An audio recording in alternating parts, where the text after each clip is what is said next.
Okay, welcome to week 4 of the of SLS for ADP. So this week we're going to be looking at the dynamic systems theory and L2 motivation. So basically this week is going to be focusing more on the most recent developments in motivation theory. And then next week we'll be kind of taking this a little bit further. And then the following week we'll finally start into more of the application. So just a few quick notes to start off with. So I noticed that on your postings, your discussion board postings, some of you are doing really well. You are doing great at incorporating discussion of other theories. You're being very specific, providing a lot of detail. And so I really thank you for doing that. For those, some of you though, some of you are kind of giving me like bare bones discussions. So there's not really much meat in there. It's very surface level. And so the purpose of the discussions is to make it so that you take the theory and you kind of weave them, the theories that we're talking about, and you weave them together. So my main point here is that you should be making sure you're incorporating other theories, not just personal examples, but you need to make sure that you connect the personal examples to theory, and that you be a little bit more specific and add some more detail to what you're talking about. Another thing that we have for this week, so there's no posting this week, so I will open up an optional one with an optional question. Maybe if you're interested, you can post something, but don't feel obligated to. But the main thing you're going to be doing this week is the reading quiz. Okay, so reading quiz number 1 is pretty substantial in length, so it kind of just goes over everything that we've talked about from chapters 2 through 4, and then also the Poppy 2010 article that you had to read for today. Okay, so it should just be a lot of review questions. And that's basically what the reading quizzes are meant to do. Okay, so to help you review and to help you think about how you would apply those different the things that we've read about.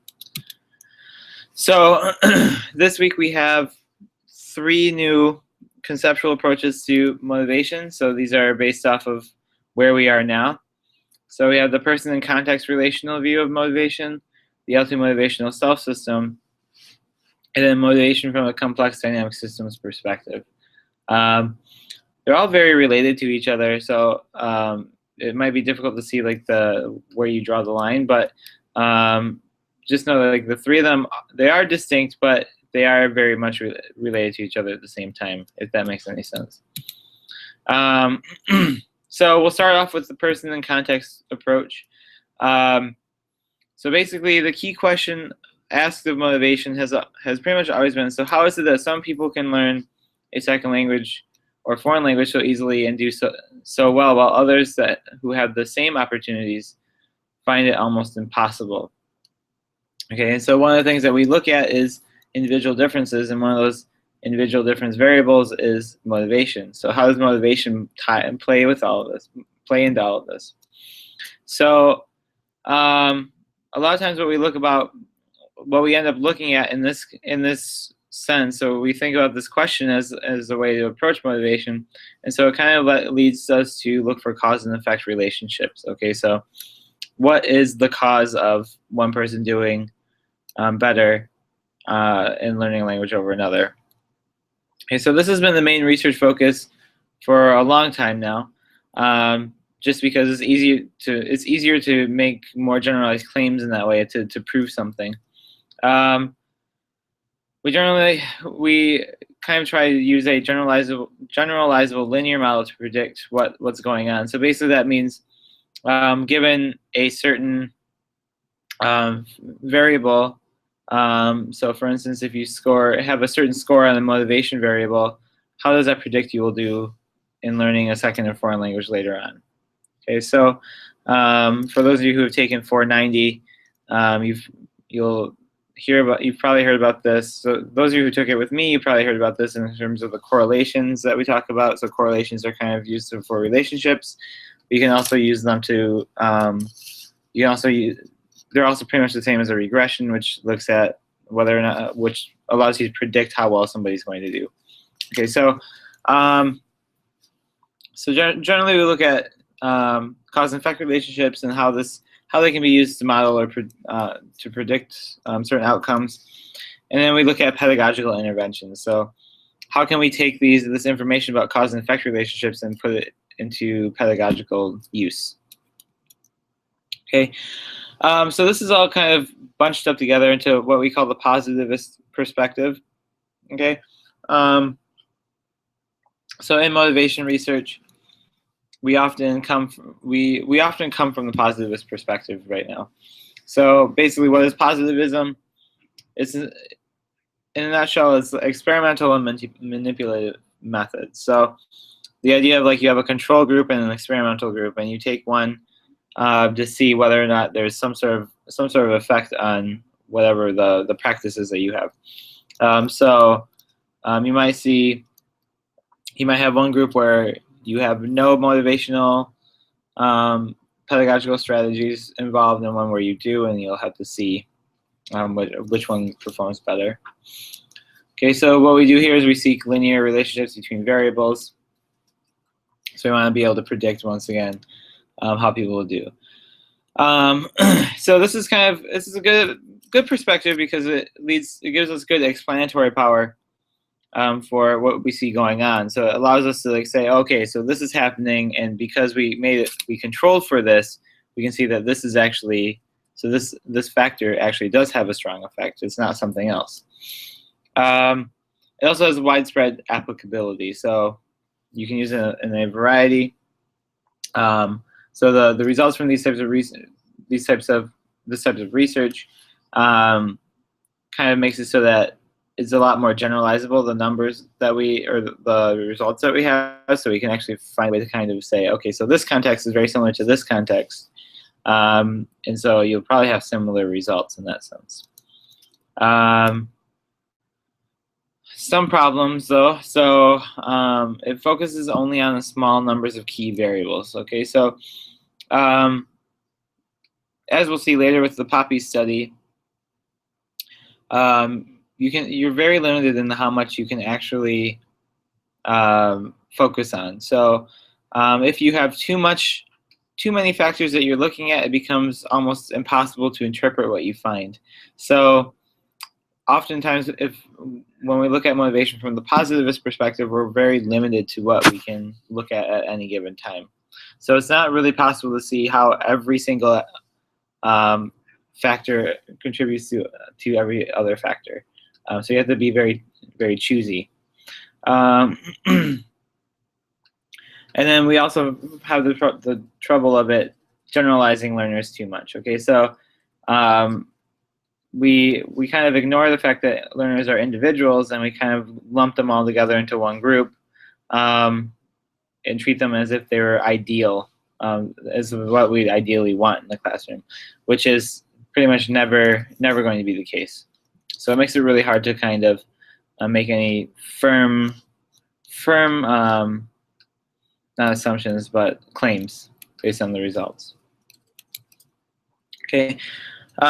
So a lot of this goes back. So for those of you who've taken 490, this will be a familiar view to you. But from the positivist perspective, we're kind of concerned with the assumption of normal distribution. So we want people to be kind of spread along that bell curve, which oftentimes in the classroom is not possible. So you don't always get that nice curve in terms of ability.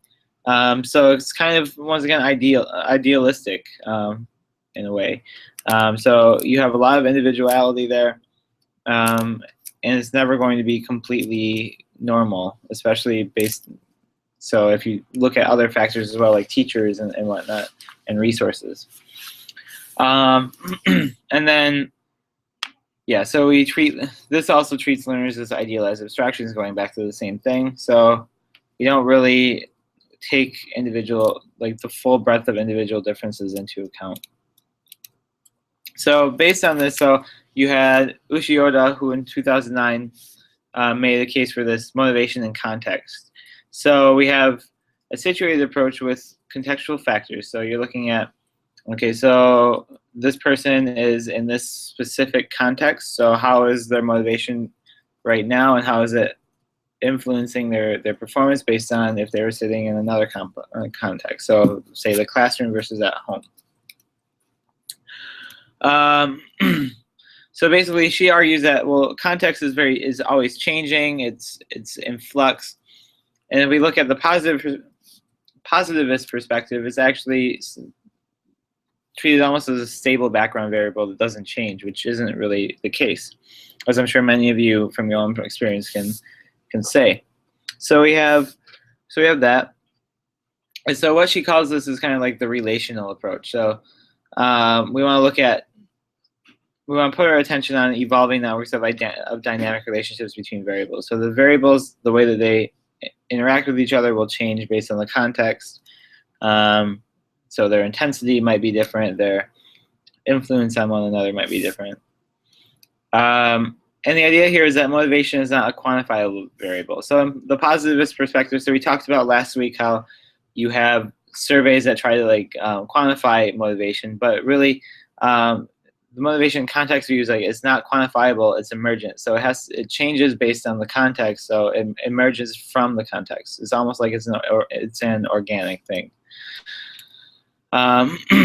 So with the person in context view, we have an emphasis on individuality, so focusing on the person as the unit of analysis. And then being a language learner is just one aspect of identity and sense of self. So yeah, so we have the language learner as being one sense of the identity, but you also have other things, so related to how you view yourself in terms of your ethnicity. You also view yourself as belonging to a certain profession, student, doctor, lawyer, businessman, whatever. And then yeah, so you could view yourself ethnically, so you could be like white, Japanese, Chinese, Spanish, anything like that. And then you'll find that those identities played stronger roles in different contexts. So if you say are Spanish, and at school you're surrounded by predominantly non-Spanish people, but at home you're surrounded by Spanish speakers, you're going to have a difference in how strongly that identity presents itself, that Spanish identity presents itself, probably with it being stronger at home than at school. So basically the idea here is that we need to understand L2 learners as real people. So we need to take into account all of those different identities that they have and how they change with the context. And we need to change the way that we analyze this. So we go beyond the individual and we actually start to incorporate the context, so the individual and the context in their interactions with each other. Okay, so when we think about context, we're basically thinking about it in two ways. So, so what's important to the context can be clearly defined and separated in terms of what's oriented to or what is invoked in the interaction. And then we can also think of it as something that's locally produced and developed, and something that has the ability to transform at any given moment. Okay, so based on what's happening in the context. Okay, so that's the person in context view in a nutshell. So next week we'll read more. You'll be assigned to read something by Ushioda, and I do believe she talks about that there. So we'll talk more about it next week. But for right now, just know that that's the short summary of what it is. So then, moving on, we have the L2 motivational self system, and so what we have here is kind of so Dornier and I think Dornier predominantly, but or Dornier and Caesar, they had what they did is they conducted this synthesis of all the past research on motivation. And so they took all of it and kind of just combined it together into a single model. And what they did with it is they actually made us to rely heavily on self theory, so from social psychology or personality psychology. So it kind of creates this interesting interface between personality psychology and motivational psychology, two branches that had never really been associated with each other before. And so they kind of make this connection using Marcus Aurelius' idea of like of possible selves. So just to look at what this is exactly. So possible selves are basically visions of the self in the future state. So essentially, it's kind of, you have three different things here. So you have what you might become. So the idea here is like what you might become may be something that you want to become, but you're not sure about it yet. It's like a bunch of different things that could potentially happen. What you would like to become, so kind of like your hopes or wishes for where you see yourself in the future, and then what you're afraid of becoming, so something that you could see possibly happening and you want to avoid at all costs. So possible selves are also a way of how people conceptualize their unrealized potential. So you see kind of where you currently are, and you know that you can go further than that. So your possible self makes it so that you can see where you could possibly get to once you realize your full potential. Individuals have multiple positive and negative possible selves. So yeah, you as a person could probably have like 20 or more positive possible selves and a few negative ones, things that you might want to avoid, and then positive selves that you might want to promote using.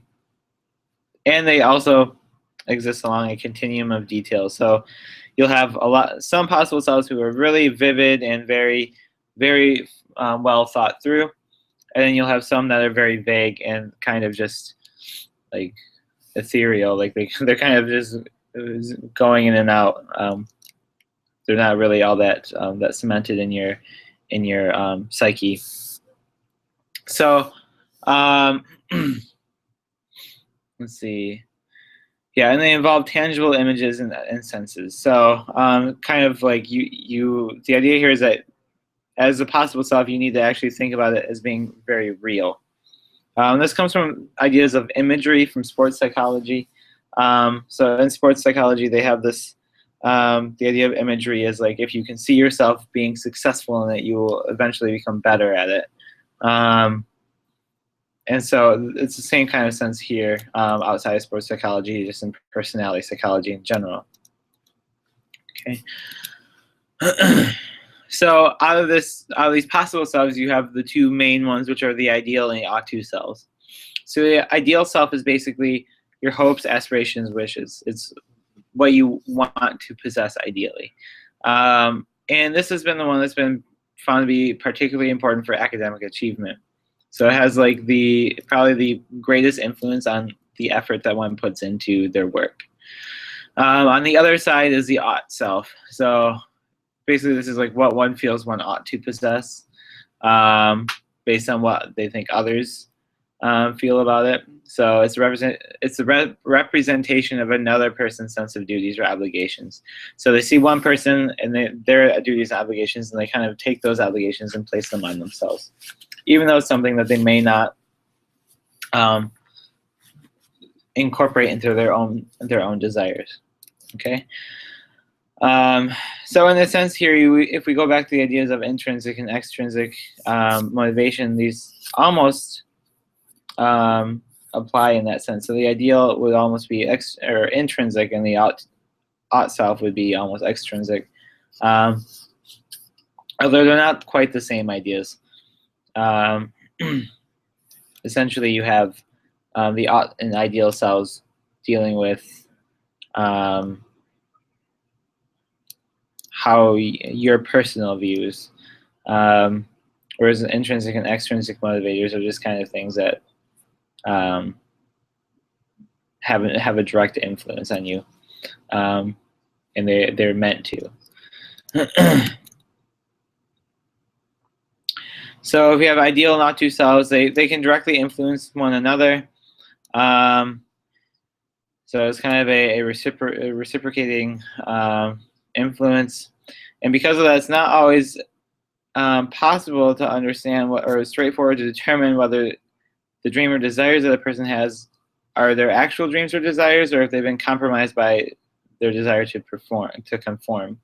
So in a sense, we have self-determination theory coming into play here. So you have ought to selves, or the ought to, or the ought self, kind of eventually having an influence on the ideal self, so that those things that were once externally regulated are now becoming more and more integrated into your system. So you have that, and then you have the pressure to internalize ought to selves as to a certain extent. So the person will often have pressure on themselves to take the ought to self and incorporate it into their system, and so that can also lead to some of that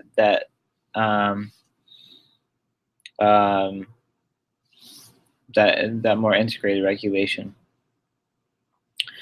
Okay, so it becomes more integrated. So in essence, the ought self is more strongly associated with external and introjected regulation. So the idea of like things that are either completely external or things that you've kind of taken as a means to avoid negative consequences or whatnot, or have started to incorporate in your own norms because you feel that you have to. And then you have identified and integrated regulation as being associated with the ideal self. So those are going to be things that come from more within. They've been completely combined into your personal system. So how do they promote motivation then? So the main thing here is self-discrepancy theory. And so the main idea behind self-discrepancy theory is that you have the self-concept that you so your self-concept that you have has to match your relevant self-guides. So the self-concept is kind of where you are currently at, and then your self-guides are where you see yourself as being. And so the larger the discrepancy between those two, the more motivation there generally will be. So the more you'll be pushed to put effort into the task that you need to do, so that you can kind of rectify that discrepancy, so you can shrink it as much as possible. The idea being that if you have a large discrepancy, it causes almost a discomfort for your internal psyche and how you view yourself. Okay, so we can also look at this in terms of promotion and prevention. So when we think about promotion and prevention, we have the two self-guides, so they're motivationally distinct. So the ideal self kind of goes on a promotion focus, and this has to do with what you want to achieve. So you have hopes, aspirations, advancements, growths, and accomplishments. So you're kind of hoping to achieve those. You're promoting those aspects of yourself, and so you're kind of this is kind of thought of as the pleasure approach. So if you are successful at realizing your aspirations or your hopes, you're going to be happier with who you are. The ought self guides, on the other hand, are going with a prevention focus. So they want to have an absence or presences of negative outcomes due to failing. Okay, so you take the duties and obligations that you have, and you want to avoid any sort of negative outcomes from failing. Okay, so this is kind of the idea of pain avoidance. So the two are. So the idea here is that promotion and prevention are distinct entities, and because they're so strongly related to ideal and ought self guides, it makes the ideal and ought self guides completely distinct as well. So some of the conditions that are necessary for self-motivation, so these all relate to the future self. So basically the future self image is actually present, so the person has to actually want or actually have a future self image in order for there to be self-motivation. If there's not, then they have nothing to really strive for. There's not really a gap between their present self and their future self, so they don't really have anywhere to go. The next one, so future self-image is different from the current one. Once again, yeah, so they need to be different. If they're the same, then they're not going to really put any effort into the task at hand there. Vivid and elaborate. So in order for there to be something that the person strives towards, that has to be something that has that is tangible. So they have to be able to see it clearly. If it's like a vague thing that's kind of off in the clouds, they're not really going to know what they're striving for exactly. So it kind of puts a damper on that, on their overall motivation. Let's see. Future self-image is seen as being plausible. So yeah, it has to also be something that you can reasonably do. So if you make it as something that is too difficult or that you don't have the appropriate resources for, then it's not going to happen. There's not going to be as much effort there. And it's not seen as comfortably certain. So remember before when we talked about goal theory, so this is actually an excellent way to tie in goal theory. So the future self is essentially kind of your goal, where you want to go. It's your distal goal. So if it's not seen as difficult, and if it's not specific enough, then your future self is going to not have as much of an influence on your motivation. Another important thing, so it does not clash with elements of the social environment. So if you have a future self, you want to make sure that it does not, the future self cannot clash with norms at home, for instance, or norms in the other parts of the social environment or at school. Otherwise, if there's a clash there, then you're going to have like an internal struggle over whether or not you actually want to proceed towards this future self. And so if you, with that clash, it kind of puts a big cap on the motivation. And so it needs to be kind of, in that sense, it would need to be revised almost. Must be reactivated and regarded regularly. So the idea here is that with priming, so when we talk about priming, we think about so something that's used often, and then because it's used often, we're ready to use it right off the bat. So we're faster to use it. So when we talk about priming the future self, the idea here is that you use it so much that you've gotten used to the idea of being that future self. So that's the future self image that you actively go towards every single time. And so that's something that, so you have something to strive towards that you can easily call up. Let's see. And then procedural strategies are present to guide learners towards their goals. So yeah, so you have to have some sort of stepping stones to get to that goal.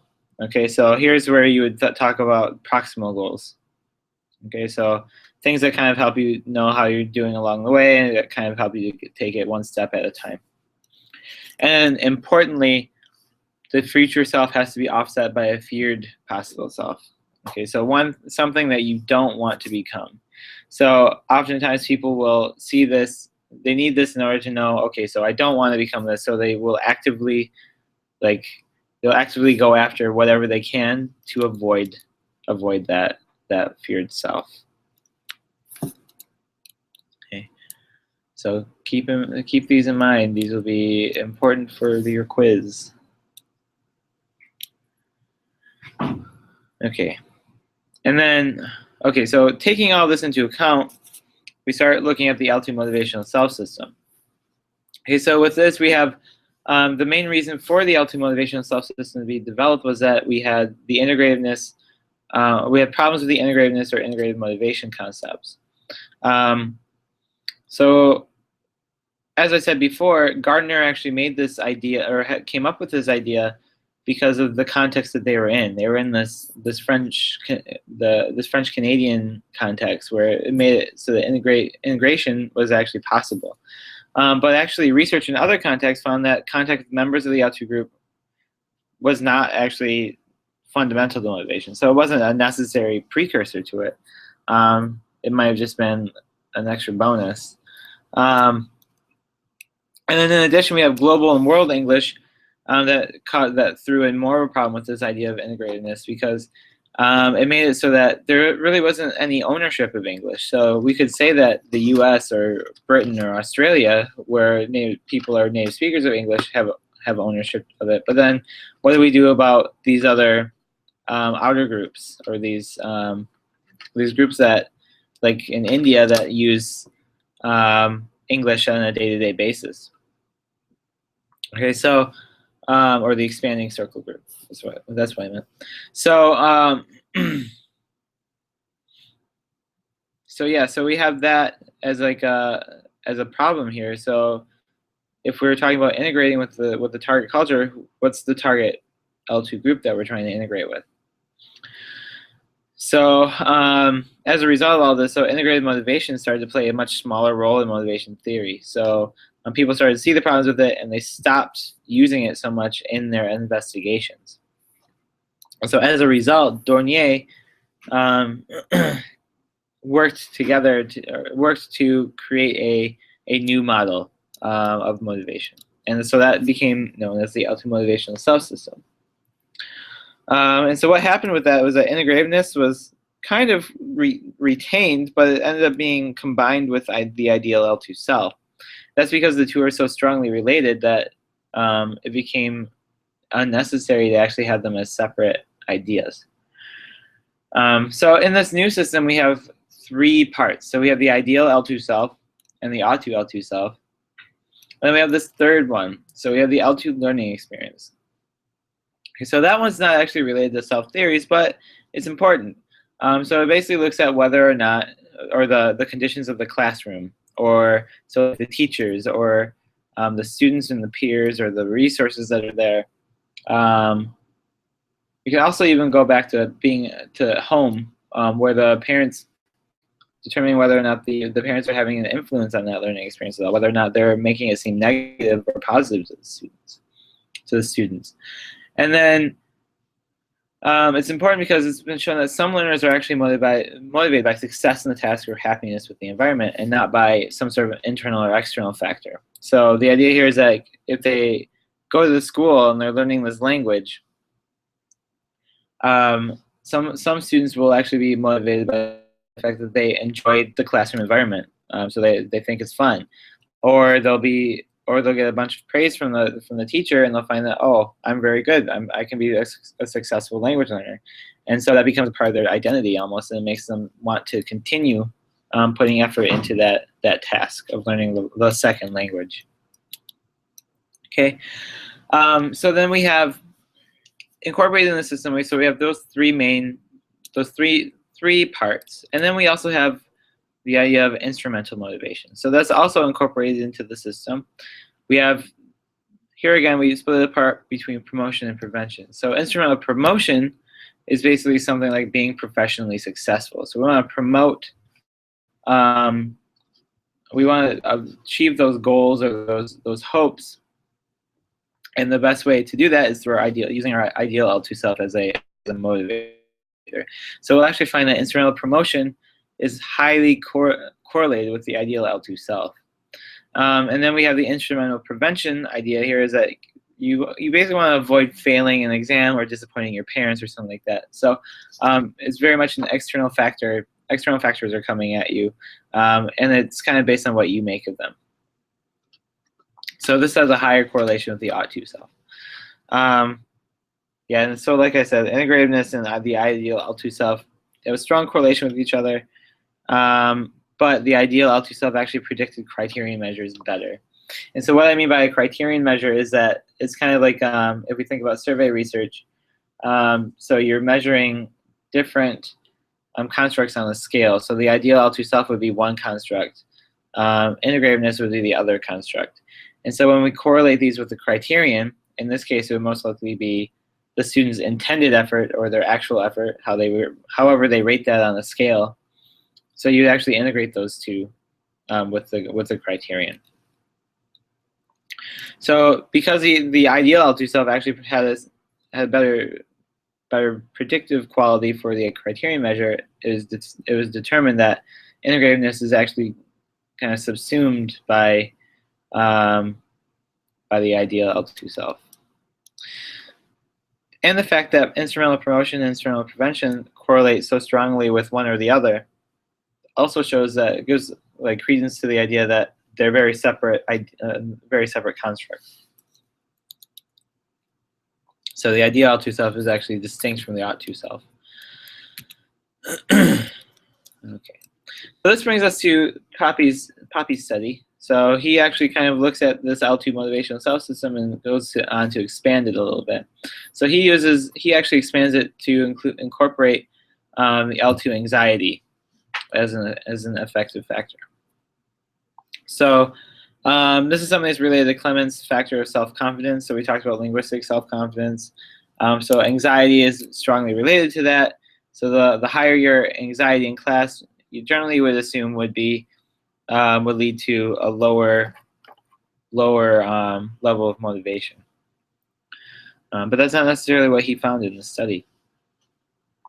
And so something that I think we'll see a few more times over the course of the semester is he uses something called structural equation modeling.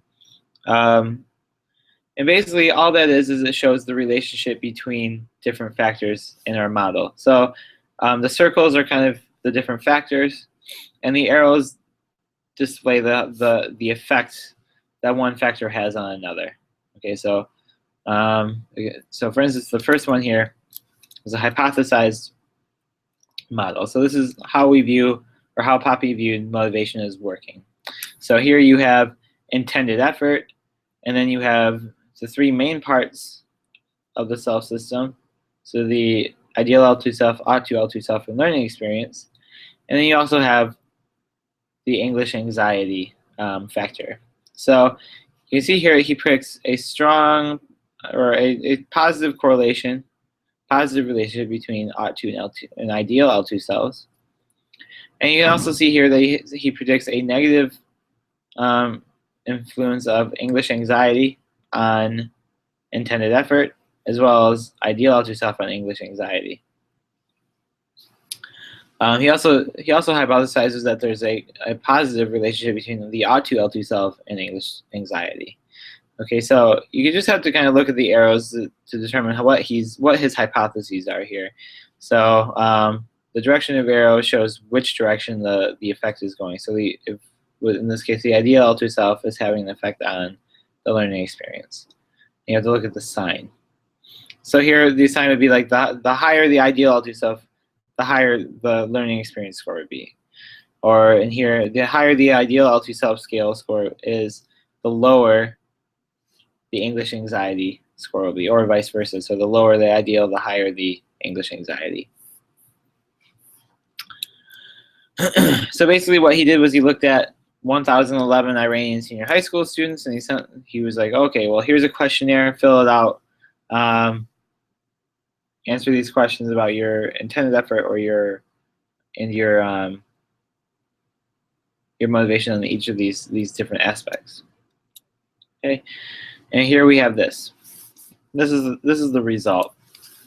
So you don't have to worry too much about this stuff on the side here. These are just kind of the questions from the survey. Okay, so these are the questions that actually relate to each of these little circles, because these are things that we can't measure directly, so we have to target them by asking different questions about them.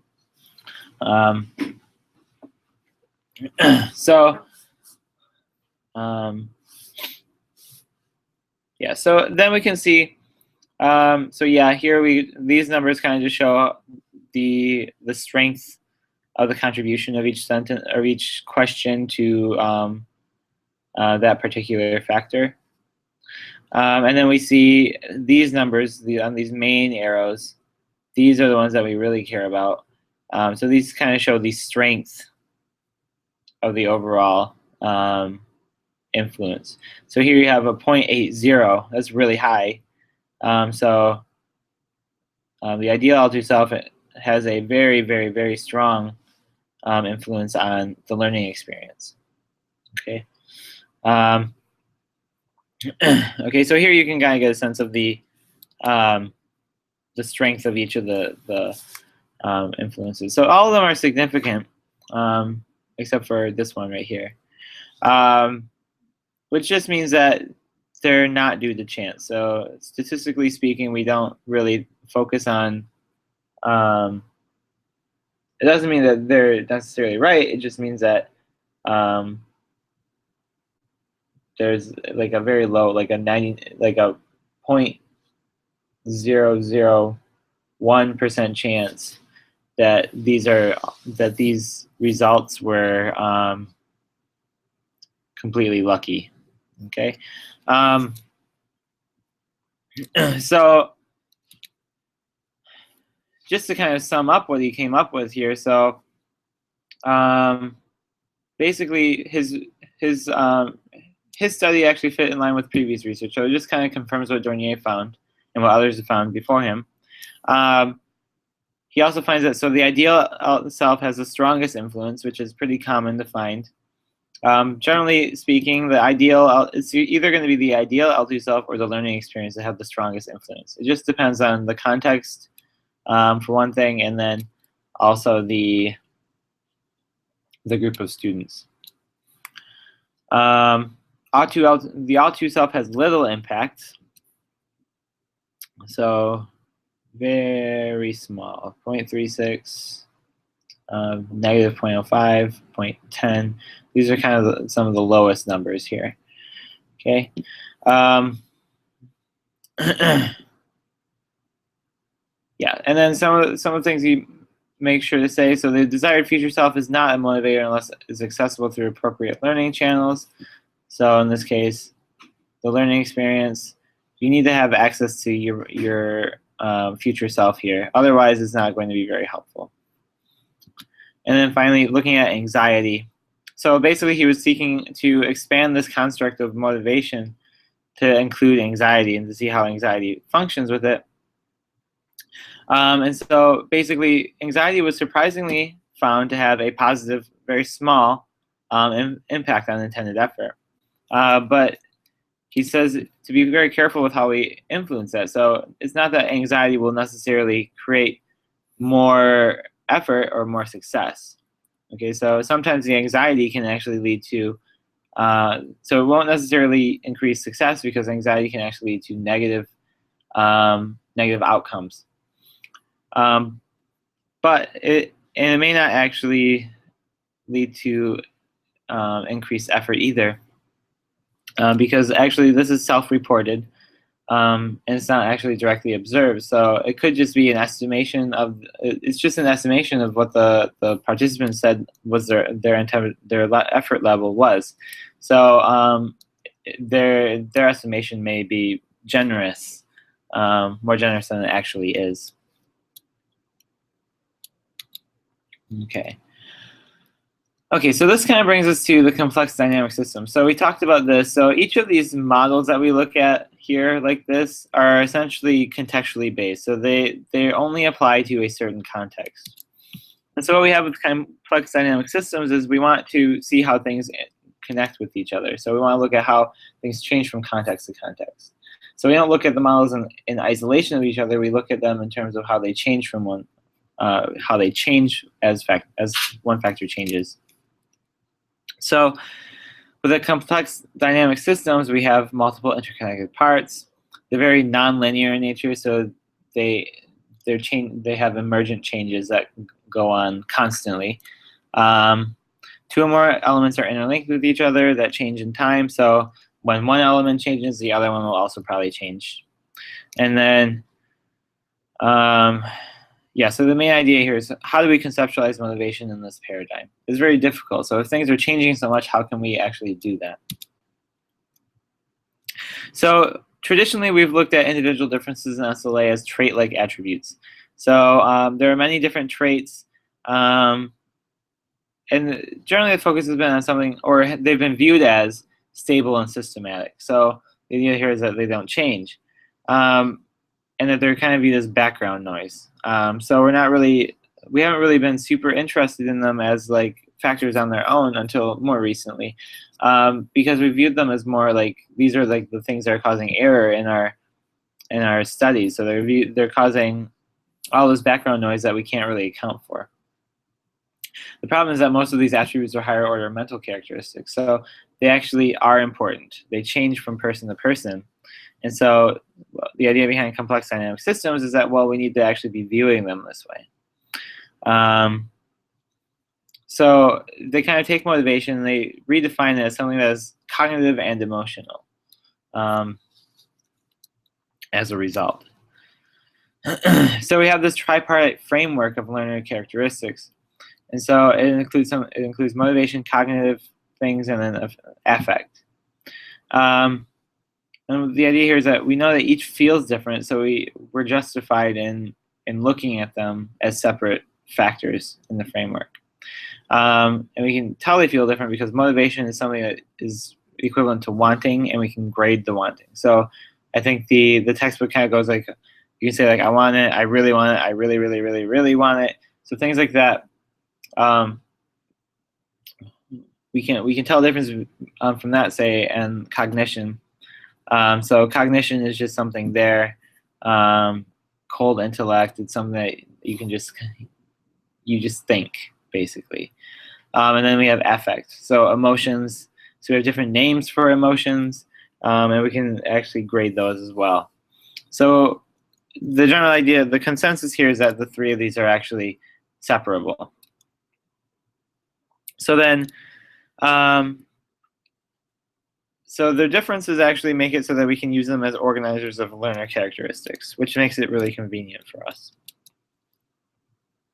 Okay, so when we think about those, we kind of look at them together in terms of creating these motivational conglomerates. Okay, so